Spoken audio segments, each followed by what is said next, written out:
This is your host, Danny, and this is the greatest mysteries of the world from English Plus Podcast. Dig deep into history, peer closely at science, and you realize how little we know of the world. We meet mysteries at every turn. Who raised the standing stones of Karnak or the Mexican city of Teotihuacan? Why do we sleep, dream, and age? How did the universe come into being, and how will it end? Where did life begin? Will we find it on other planets? Where did they go, the lost men of the Franklin expedition, dashing Amelia Earhart, crafty D.B. Cooper? Can people just vanish? Even the smallest things present puzzles. Why can't code breakers decipher a medieval manuscript? What's the deal with hiccups? In this series, I'm going to present you with these mysteries. I'm not going to even claim that I have answers to these mysteries because actually most of the worlds don't, or at least answers are divided or explanations for these mysteries are divided. People are divided whether they have the answer for these mysteries or they don't. Some of them have theories. We will dive in deep within those things, those people, places, events, and issues that have baffled and fascinated us over the centuries. In some cases, diligent sleuthing has answered old questions or at least provided a range of plausible explanations. Other mysteries, including some of the biggest, still defy understanding. Would you have it any other way? Certainly, most of us would like a solution to cancer or old age, but few people truly want to live in a world in which everything is explained. Where's the magic in that? There is magic in the unknown and a certain freedom in letting your imaginations wander through the darker corners of life on Earth. This is what the greatest mysteries of the world is all about. That is our quest in this series. In this series, we're going to talk about mysteries concerning people, events, religions, myths, a lot of things that we still don't have a definitive answer for. And as I told you, sometimes I will present you with some of the plausible explanations, but most of them don't have a definitive answer yet. But think about it. The best things in the world are the things unexplained. That is just fuel for our imagination. I mean, thousands upon thousands of stories were created based on those mysteries. And in our curious nature, we always seek to know about the unknown. And I hope I will present you in this series with things that will spark your imagination. Welcome to the greatest mysteries of the world, Episode 1.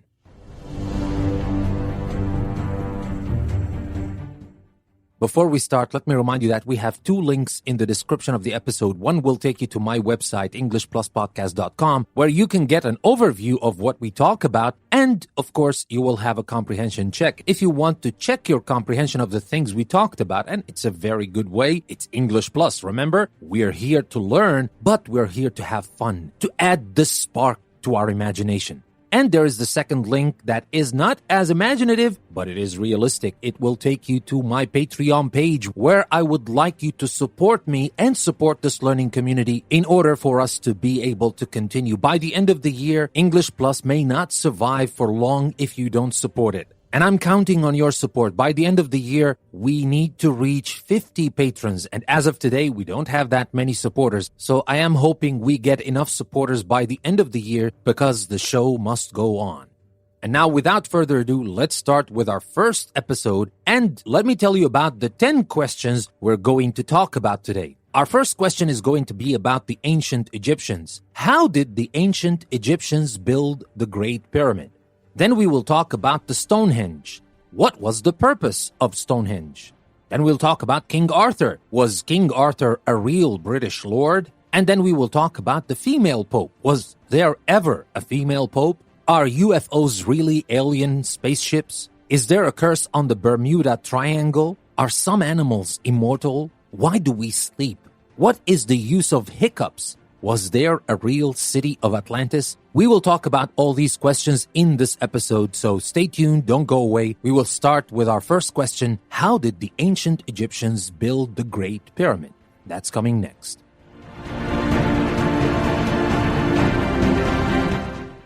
So how did the ancient Egyptians build the Great Pyramid? The Great Pyramid at Giza, raised as a tomb for the pharaoh Khufu around 2560 BC, is the last of the ancient seven wonders of the world still standing. Egyptian architects most likely employed tens of thousands of workers to transport its 2.3 million limestone blocks, weighing an average of 2.5 tons apiece. How did they lift and place the heavy blocks on an incredibly tall building? Theories about the methods used to build the Great Pyramid range from cranes to extraterrestrials. Most scenarios involve a ramp. A straight ramp would have to have been at least a mile or 1.6 kilometers long to reach the pyramid's top without being too steep. And there is no evidence for such a structure. A winding wrap around the outside would not have allowed engineers to measure the corners, which would have been necessary if they were to meet neatly at the top. Recently, some archaeologists have suggested that workers used a straight ramp for the bottom levels and a spiraling internal ramp for the upper portions. Surveys of the Great Pyramid's interior, possibly using an infrared camera, may finally solve the puzzle. But it is still a puzzle. We have a lot of explanations. You might have watched some documentaries talking about this, presenting you with some explanations, and maybe some people you will find online on YouTube or other places that claim to have a definitive answer. But for me, I don't think that we have a definitive answer to that question. It's still a mystery. How did that happen? Who knows? That was our first mystery. Don't go away. Next, we're going to talk about the second mystery, and we will talk about a structure that is as mysterious as the Great Pyramids, and that is the Stonehenge. That's coming next.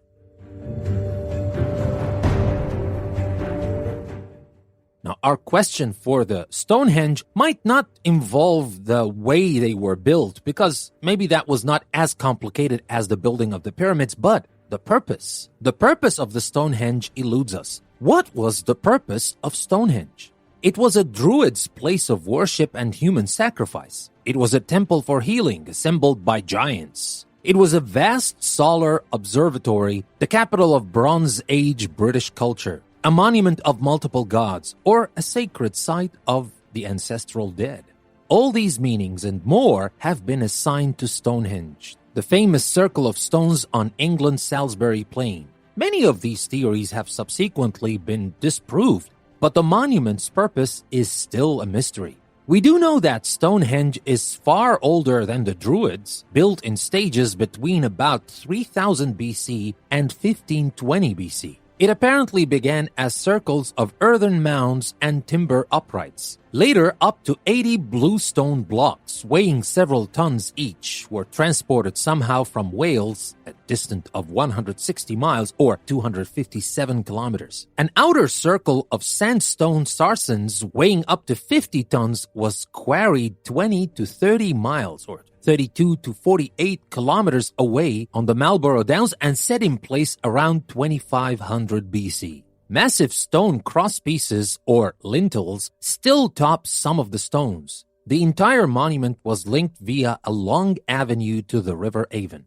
The circle is aligned to the summer and winter solstices, but seems otherwise not to have an astronomical function. It's possible that the site was intended for ancestor worship, though evidence is still scarce. One thing is certain, however, Salisbury Plain, open to the sky, has long been a sacred site. Prehistoric monuments and burials are common throughout its treeless plateau, indicating that for ancient people the area indeed had a profound purpose. But that remains one that is still hidden from our eyes. So, as I promised you, no answers, but that is also a big mystery. Many people have different theories, plausible explanations, but no one definitive answer. And now for our next question, which will not take us far away from the Stonehenge. We will talk about King Arthur. That's coming next.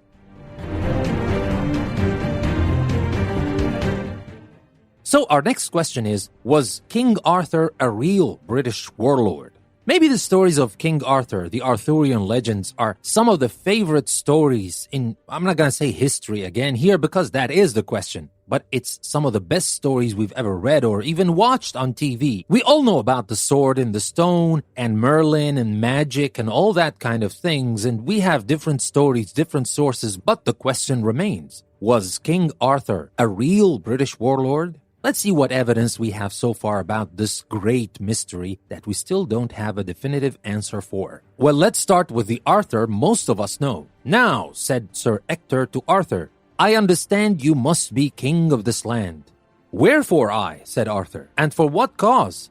"Sir," said Ector, "for God will have it so, for there should never man have drawn out the sword, but he that shall be rightwise king of this land."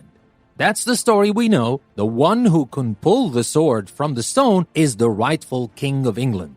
By the time Thomas Malory wrote his 15th century romance, Le Morte d'Arthur, King Arthur had become firmly established in British hearts as a ruler of supernatural proportions. Modern historians, however, have debated whether the man ever existed.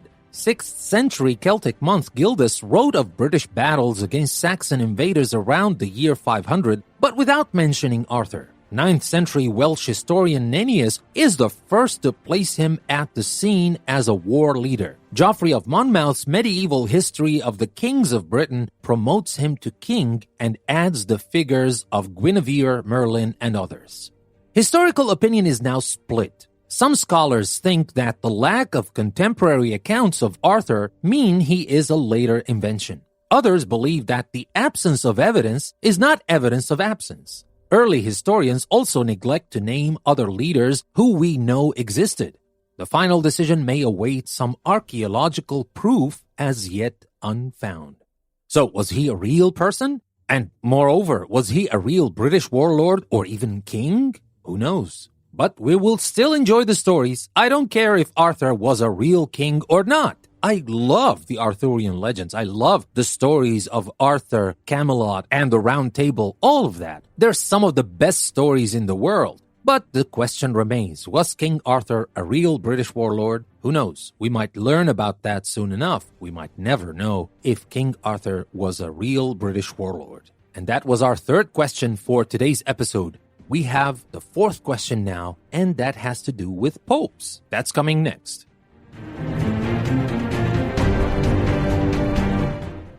Now, I know this story is not very popular, especially among popes, but there were stories, there were whispers of a female pope. That is still an outrageous thought. I don't know why. Why wouldn't there be a female pope, with all due respect? Why is it only men that are allowed to lead the church or any of the other highest seats in religions? That was okay for the Greeks and Romans. They have goddesses as well. They have gods. Yeah, maybe the king of gods was a man, but they had powerful goddesses as well. But for us, modern people, we don't accept that, which is a shame, to be honest. But anyway, let's not go there and cause some controversy. Let's focus on our question. Was there ever a female pope? The tale took hold in the 13th century and soon became accepted as fact. According to several medieval chroniclers, when Pope Leo IV died in 855, he was succeeded by a brilliant Englishman, John of Mainz. John had occupied the seat for something over 2 years when,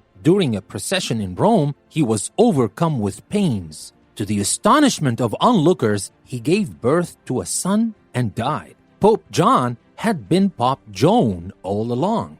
For several centuries, the public believed in the historical truth of the female pope. Her bust stood among others in the Siena Cathedral, and Renaissance historians included her in their accounts. Papal processions avoided the route on which Joan supposedly gave birth. Protestant critics of the church, in particular, enjoyed rehashing the story. Over time, however, scholars pointed out that Pope Leo IV was actually succeeded in 855 by Benedict III. No contemporary accounts mention a female pope, and it is highly unlikely that she ever existed. Still, the legend of unlucky Pope Joan has persisted. Plays, novels, and movies continue to feature the learned but all too fertile prelate into the 21st century.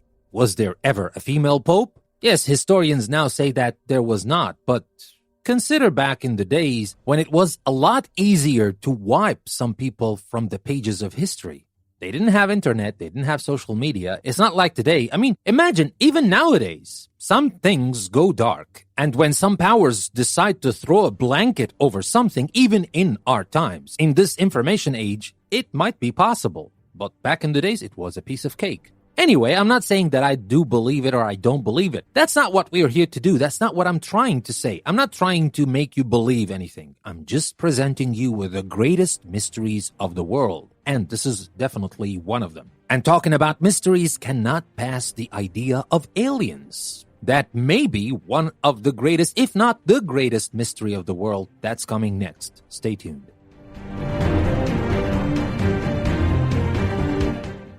So, are UFOs really alien spaceships? Well, there is no doubt that UFOs really exist. And by the way, for the ones of you who don't understand the word UFO, UFO is unidentified flying object. So, the mention of UFO doesn't necessarily mean alien. It can be anything, something that is flying, but we cannot identify it. We cannot say that this is a Boeing plane or an Airbus or something else. We don't know. It is something flying, unidentified, and it's an object, obviously, so it is a UFO. So don't link the word UFO with alien. That's why I said, are UFOs really alien spaceships? Because they may not be. So as I told you, there is no doubt about the existence of UFOs. If we go by strict meaning of the term, unidentified flying object. But whether the many sightings of UFOs over the years include spaceships, that's the question.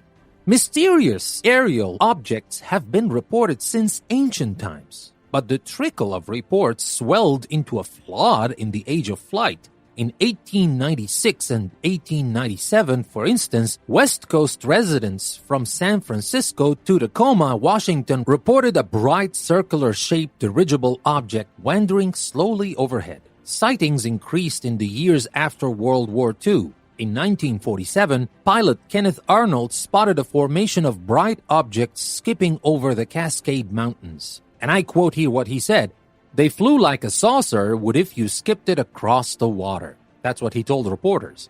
Now, although the objects he saw were crescent-shaped, the term flying saucer took hold in the public mind. The U.S. military took such sightings seriously in those Cold War days. The Air Force set up a series of investigations from the 1940s to the 1960s, the most famous of which was Project Blue Book. It concluded that 94% of some 12,000 sightings could be attributed to natural causes such as the planet Venus, meteors, or ordinary aircraft. 6% were unexplained.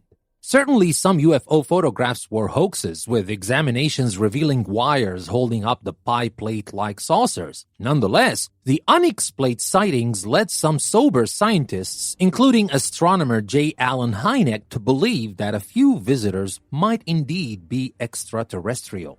Hynek's Center for UFO Studies has been joined by other organizations in tracking UFO reports. The jury is still out on whether these unexplained objects represent alien aircraft, but most scientists, seeing no hard proof, are still skeptical about it.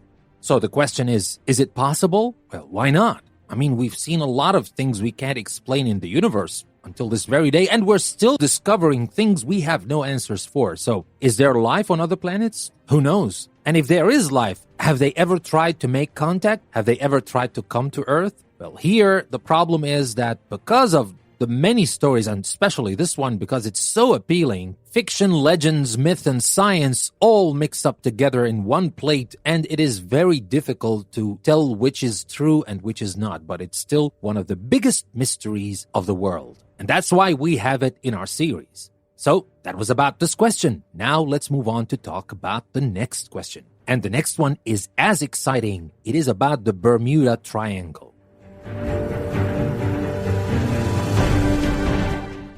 So many of you have heard of the Bermuda Triangle, but how much do you know about it? How big a mystery is that?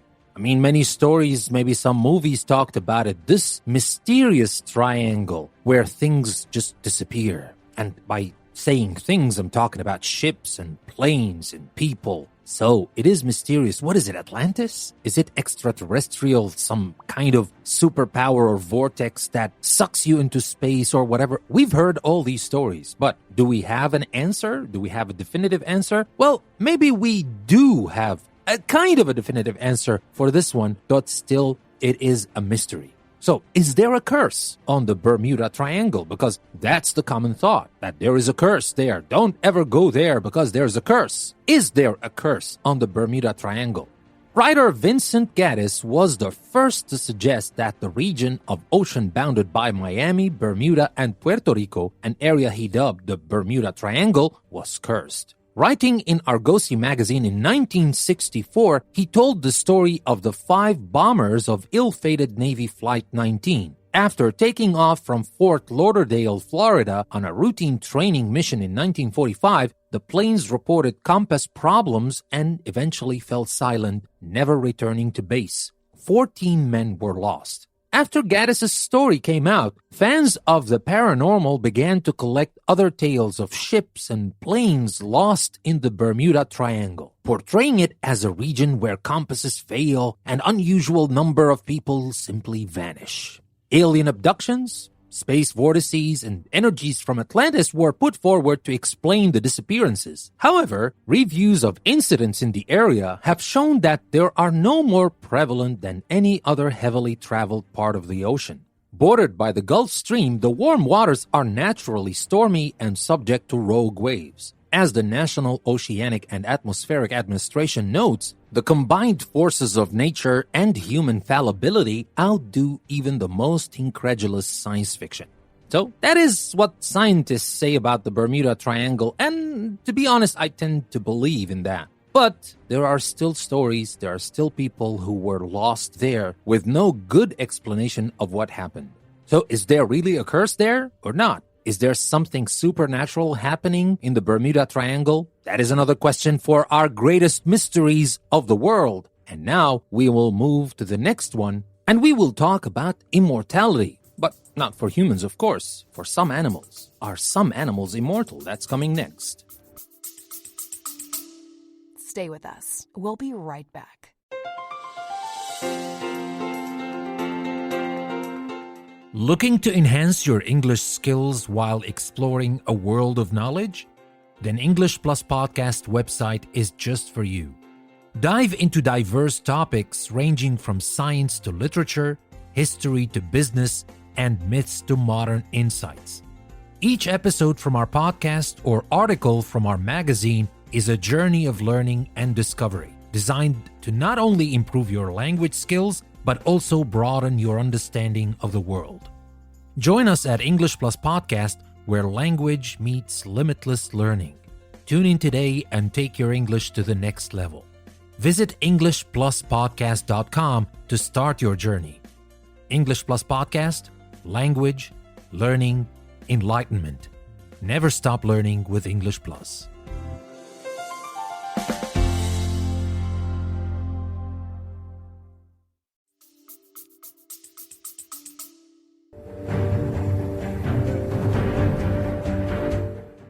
So, are some animals immortal?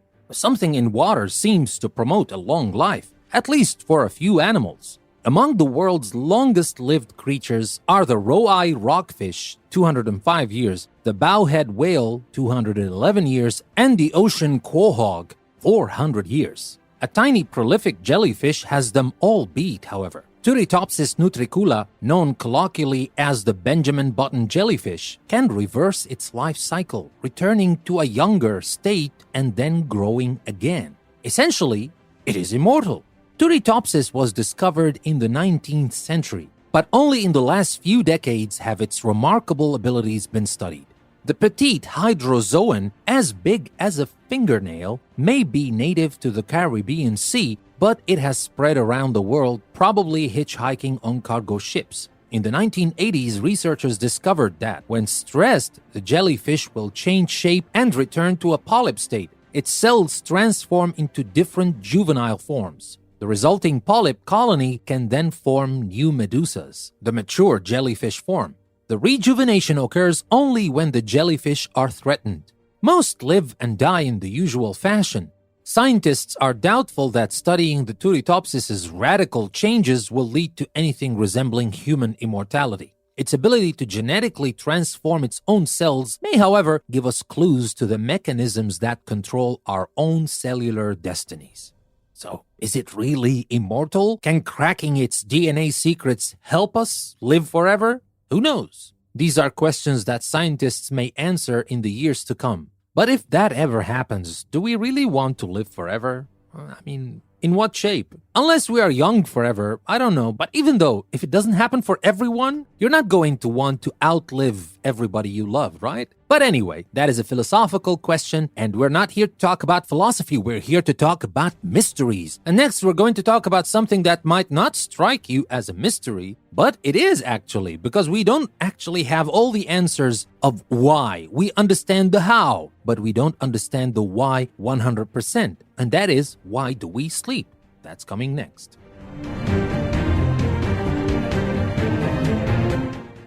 So why do we sleep?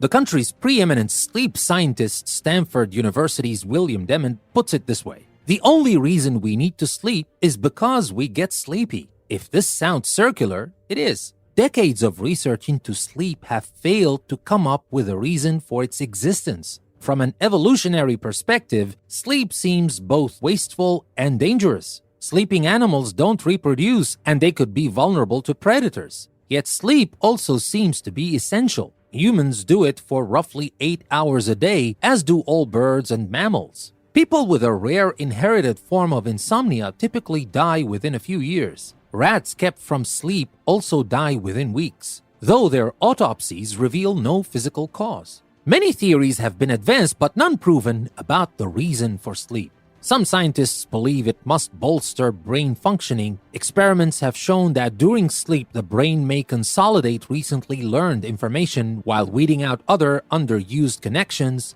Other researchers think sleep also serves the body by conserving energy and resources while allowing for rapid arousal if danger threatens. One thing insomniacs know, if you don't get enough sleep, oh, how you miss it. So sleep, huh? I bet you didn't think about that as a mystery. But again, we might all take it for granted. Some mysteries are not as big as the pyramids or aliens or stuff like that. Some mysteries are out there in our everyday life and we take them for granted. We never think about why we sleep because that happens every day. You get sleepy, you sleep. That's it. It's normal. It's natural. That's what we think. We understand how. Maybe a lot of studies of the hows and what happens to the body when we sleep. And now with neuroscience research and sleep scientists and researchers, we understand a lot about sleep. We understand a lot about what happens to our body when we sleep. But still, the question stands. Why do we sleep? As I told you, there are many answers, there are many theories, but none of them proven yet. So there it is. You can also find mysteries in your everyday life. And that brings me to the next mystery I will talk about in this episode, and that is about the hiccups. We've all had that, maybe some more than others, and we all know how annoying they may be, but what is the use of hiccups? That's coming next.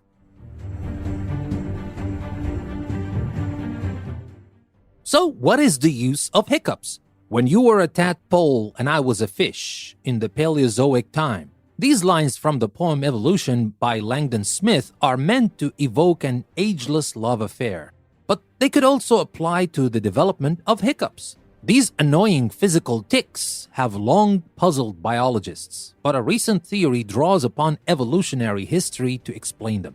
During a hiccup, a nerve spasm causes the diaphragm and other muscles used for inhalation to contract sharply. The glottis, including the vocal cords, closes at the top of the airway, causing the sharp little hic noise. In ancient and modern fish, the nerves that control respiration begin in the brainstem and travel a short distance to the gills. In mammals, they evolved to follow a longer and less efficient pathway to the diaphragm, a route that allows for spasms and irritations. The glottal stop that produces a hiccup can also be seen in animals, such as tadpoles, that use both lungs and gills. When tadpoles pump water across their gills, their glottis closes off the entrance to their lungs so they won't drown. The ancient brain region that controls this pattern is still found in human brains. Scientists have found when they stimulate it, they can start a round of hiccups. Now, still unknown, of course, how to reliably stop the spasms once they start. Of course, we've got a lot of ways. Drink water, hold your breath, etc. A lot of things, just like you might even want to scare someone to stop those spasms. But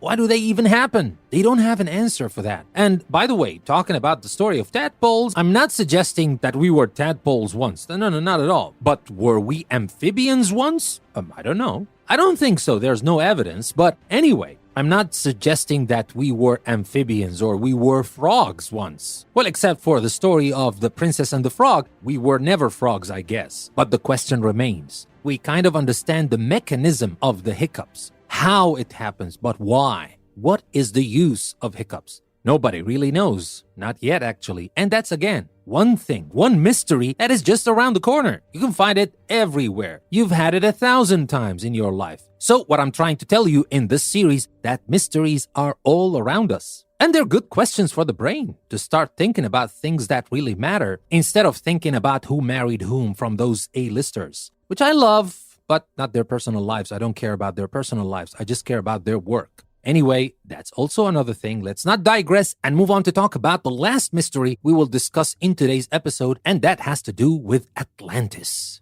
Well, that is a famous mystery, not like the hiccups and sleep. That is a famous mystery. Still, we don't have good answers for that one. That's coming next. So was there a real city of Atlantis? That question is still a mystery. Now, the subject of thousands of books, not to mention articles, poems, films, and even comic books, Atlantis is possibly the most famous of legendary places. Plato was the first to tell its story in his 2 dialogues, Timaeus and Critias, written about 355 BC. According to these works, Atlantis was a huge island beyond the Pillars of Hercules, which is what we call today the Strait of Gibraltar. According to Plato, Atlantis had flourished 9,000 years earlier. Wealthy and powerful, the inhabitants at first lived an ideal existence. And I'm quoting Plato here, their hearts were true and in all ways noble, and they showed gentleness joined with wisdom. That's what Plato said about those people or those inhabitants of Atlantis. But in time, however, they became ambitious, impious, and warlike. Angry Zeus destroyed the island with earthquakes and floods in one grievous day and night, according to Plato. And Atlantis sank beneath the waves to vanish forever. Now, in Plato's time, most readers understood the story to be a parable of governance and corruption. By the Middle Ages, it began to be accepted as historical truth. True believers have since placed Atlantis in Spain, Ireland, Sweden, Malta, Bimini, North Africa, Antarctica, and the distinctly unwatery Sahara, as well as in many locations around the Mediterranean. More scholarly speculation about Atlantis focuses on finding Plato's inspiration for the island and its catastrophic end. The ancient Mediterranean has known its share of earthquakes, volcanic eruptions, and giant waves. One such disaster was the massive eruption of the island of Thera, which destroyed part of the island around 1500 BC, and may have critically wounded the nearby civilization on Crete. Closer to Plato's own time was the destruction of the city of Helike, overcome by earthquakes and flood in 373 BC. Memories of these sorts of cataclysms may explain why the story of Atlantis has such resonance. So, was Helike the Atlantis Plato mentioned? Maybe he used the word Atlantis to make it larger than life and of course include Zeus and the gods and stuff like that to make a point. Is it real? Is there really an Atlantis somewhere sunk in the Mediterranean or the Atlantic Ocean? Who knows? Now, we may one day discover Atlantis, maybe not with the myths and legends and stuff like that, but maybe there was an island like that because that is not unprecedented. Islands did disappear because of volcanic eruptions and earthquakes and giant waves. Who knows, maybe it was the cradle of a civilization that lived a long time ago. But this is also one of the greatest mysteries of the world, and with this mystery, we come to the end of this episode. I hope you like the mysteries I chose for today, and every time we're going to choose 10 mysteries to talk about, ranging from places we have no idea if they ever existed like Atlantis, to things that we take for granted like sleep, and other things, but all of these things share one thing in common. We still don't have one definitive answer to know what exactly they are like or why they happen. Don't forget to take the link in the description and go to my website. Check your understanding, check your comprehension of what we talked about in this episode. The link will take you to a custom post I created for this episode. And take the second link to support English Plus, support me, support this learning community if you want us to continue, because we need your help. We don't have enough resources to continue for a long time. Actually, by the end of the year, if we don't have 50 supporters, we're going to be in a big trouble. So please help me and let's reach this number and save English Plus. You can do that. You can help me do that. I'll do my best to create the best content ever. I hope you feel generous enough to support me and support this learning community. We will all be grateful. And with that being said, this is your host, Danny. Thank you very much for listening to another episode from English Plus Podcast. I will see you next time.